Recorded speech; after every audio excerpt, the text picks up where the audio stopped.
c'est parti pour un petit tour de notre Paddock Paradise. Donc d'abord nous avons le sas d'entrée.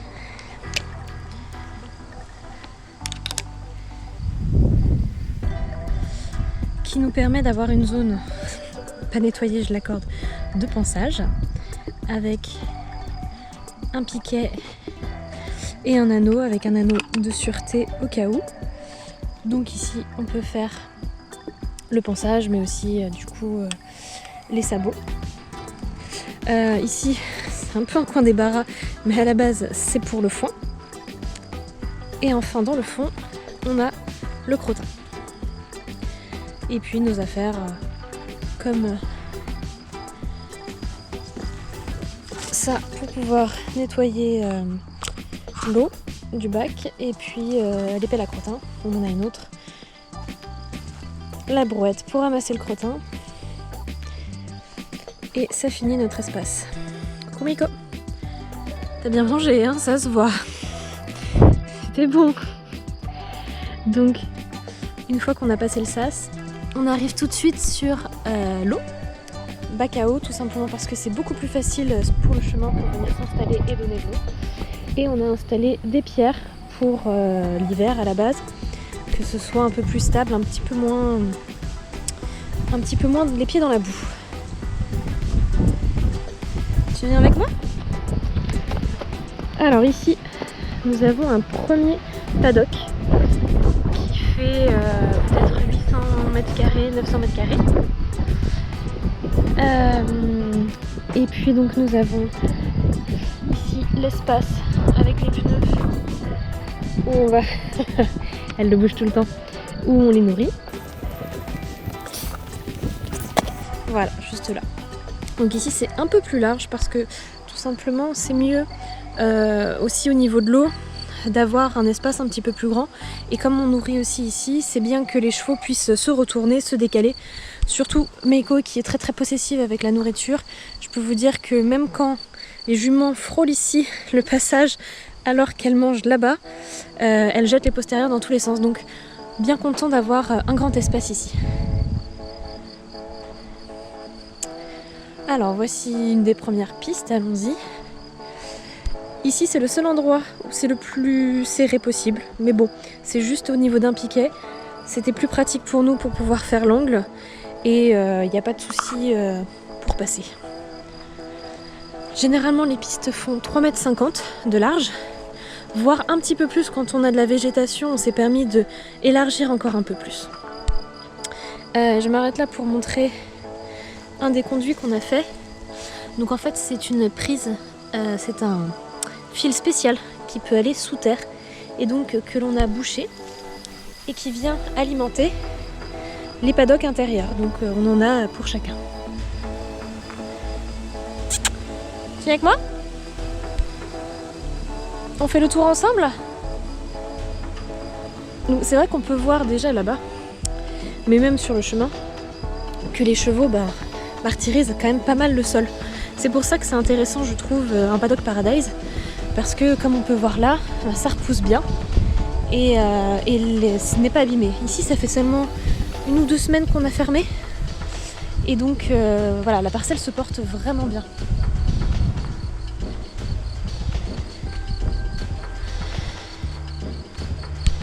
Nous on a opté pour des piquets en plastique tout simplement parce que on avait pas de quoi acheter des piquets en bois partout. Donc bien entendu les clôtures extérieures sont toutes en bois, mais pour les clôtures intérieures c'est en fil, c'est en plastique, sauf pour les coins pour que ça prenne la tension. N'est-ce pas Meiko? Comme celle-ci elle a eu un accident, pour ceux qui n'auraient pas suivi, ça va pas, je sais pas de quoi elle a eu peur. Meiko a eu un accident et du coup nous avions des clôtures de ce type. Donc ici ça casse à 210 kg. Sauf que Meiko s'est pris les postérieurs dedans, certainement en se roulant à un moment donné, trop près. Et donc en fait elle a tout embarqué puisque c'était au niveau, c'était ici que ça a eu lieu. C'était des piquets plastiques, donc elle a tout embarqué, les piquets plastiques qui n'ont bien entendu pas tenu. C'est pour ça que des piquets en bois ce serait vraiment l'idéal. Et donc on a opté sur ceci Donc ce sont des clôtures qui pètent à 70 kg, c'est ça. Donc normalement avec la force de Meiko, si jamais elle devait se reprendre, ou même des autres juments, les pieds dedans, eh bien ça casse. Donc on préfère que ça casse et qu'elles aient accès à la pâture suite à un accident plutôt que ce qui a pu arriver à Meiko.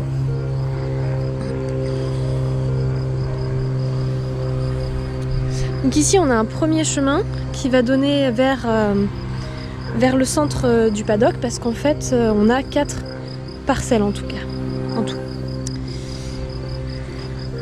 Donc ici on peut continuer. Donc en fait elles ont à chaque fois qui bordent tout le tour, elles ont une grande piste qui fait tout le tour.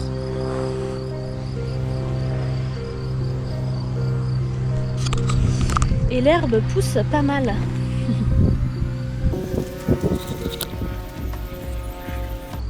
Ici c'est une zone un peu plus large tout simplement parce qu'on y posait du foin. Surtout l'hiver là vraiment elles en ont plus d'intérêt et comme elles sont en train de manger une parcelle. Tu vas te calmer toi hein.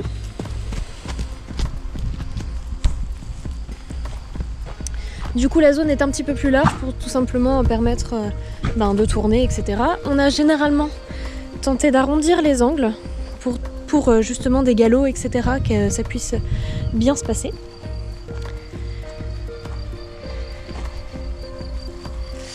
Donc voilà, ici on a par exemple un filet à foin qui a été posé parce que parfois on les pose sur les parties larges mais parfois on les pose aussi sur les pistes. Ça veut dire que sur les parties larges elles vont y rester quand même plus longtemps. C'est un peu le principe puisque c'est plus confortable pour elles.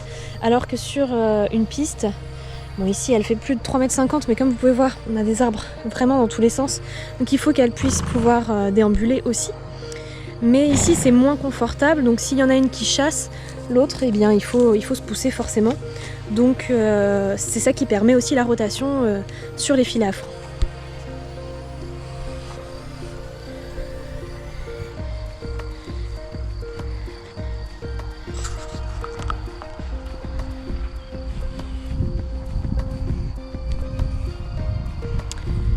Ici on rejoint donc le centre que je montrais tout à l'heure.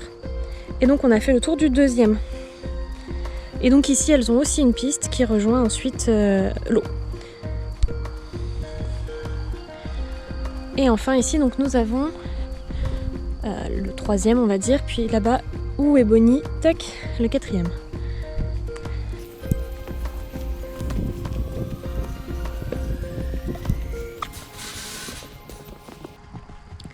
Quelle énergie!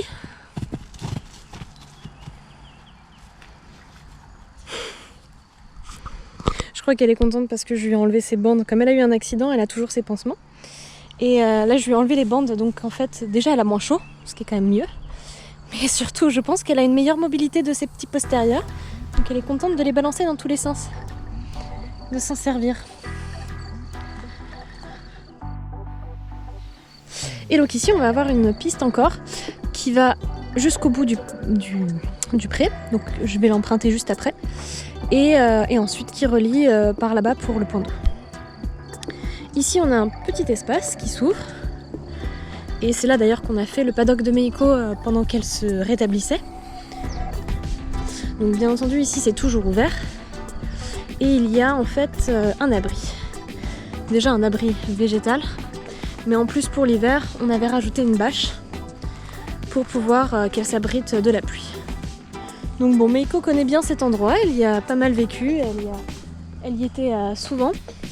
D'ailleurs il reste encore sa pyracelle que je n'ai pas retirée et qui devrait rejoindre le baracelle normalement, mais comme je suis enceinte, eh bien il y a beaucoup de choses que je ne fais plus. Et beaucoup de choses que j'oublie aussi. Tu viens ?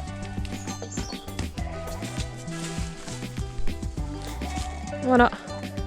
Donc ça fait pas peur la bâche, ça va. En tout cas pas pour Meiko.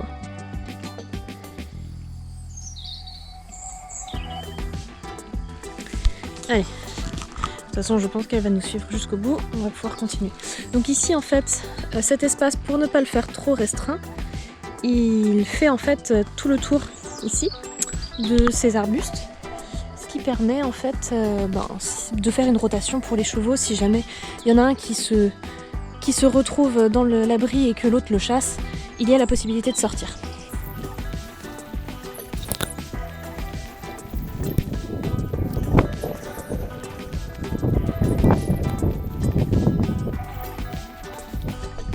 Donc toujours notre croix qui vient donc se terminer ici.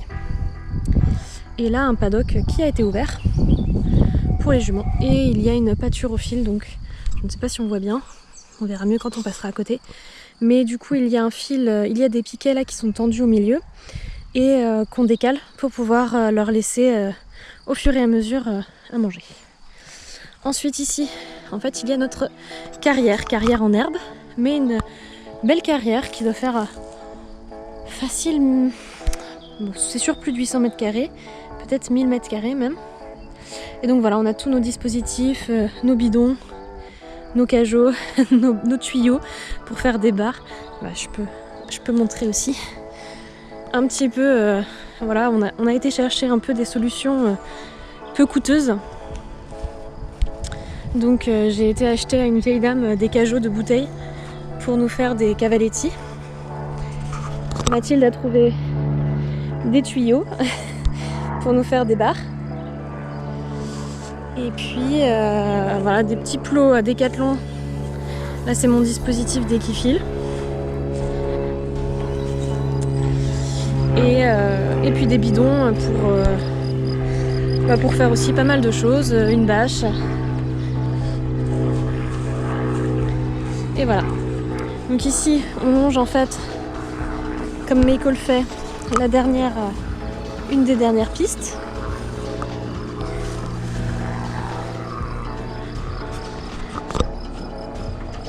Et on arrive sur une partie plus grande, un peu ombragée, où on a aussi installé des fils à foin. Généralement on en a installé 2 pour que si elles avaient envie, elles étaient à plusieurs aussi sur cette zone. Mais généralement elles aiment bien manger chacune à un espace. Et puis il y en a toujours 2 qui vont manger ensemble et une qui préfère aller plus loin.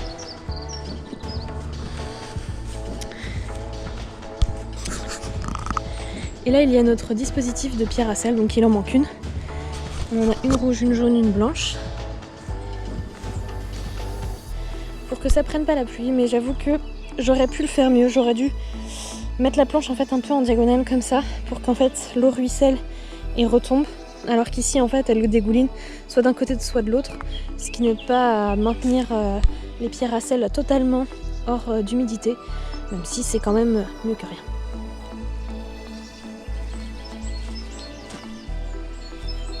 Voilà les systèmes D. Donc ici c'est un espace quand même relativement large.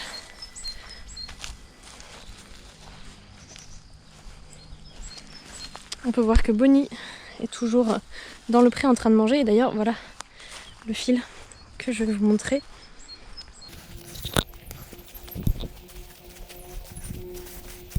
Un fil qui coupe la parcelle en 2. Et donc voilà la partie qu'elles mangent et la partie qu'elles n'ont pas encore mangée. Hein Meiko ? Tu devrais te mettre plus près encore.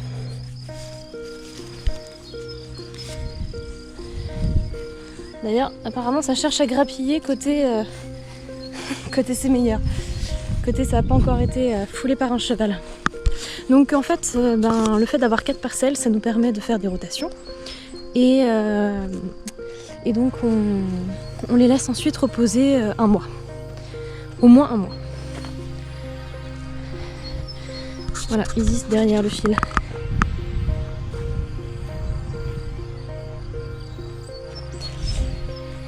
Et enfin donc cette dernière piste.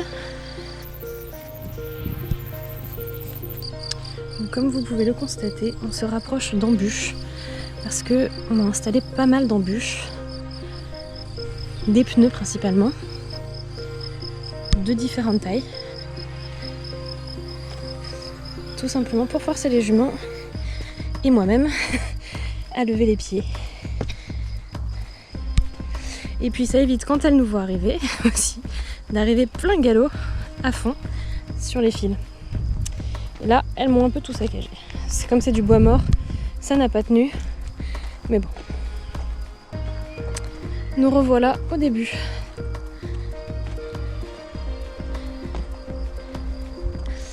Donc pour ceux qui ont remarqué, oui, on a des sycomores. Donc là, ce qu'on est en train de faire actuellement, puisqu'on vient de s'en rendre compte avec l'arrivée du printemps, c'est qu'on est en train de tout couper, les feuilles, et on est en train de tout grillager pour tout simplement qu'elles ne puissent pas toucher non plus à l'écorce. Donc c'est en cours de travail. C'est malheureusement un prêt qu'on nous a prêté et on ne peut pas faire autrement et on n'a pas le droit de les retirer.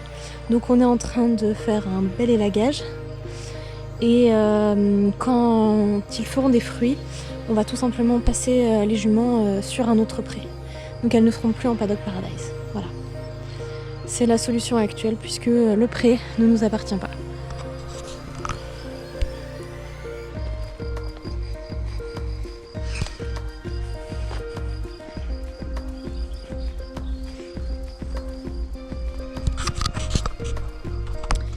J'espère être bien cadré. J'espère que ce petit tour vous a plu, que ça vous a montré comme ça les installations qu'on a faites avec Mathilde. Et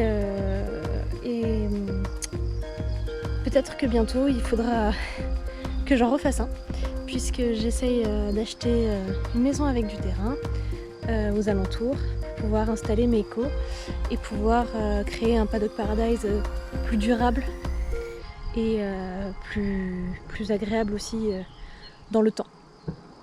Voilà.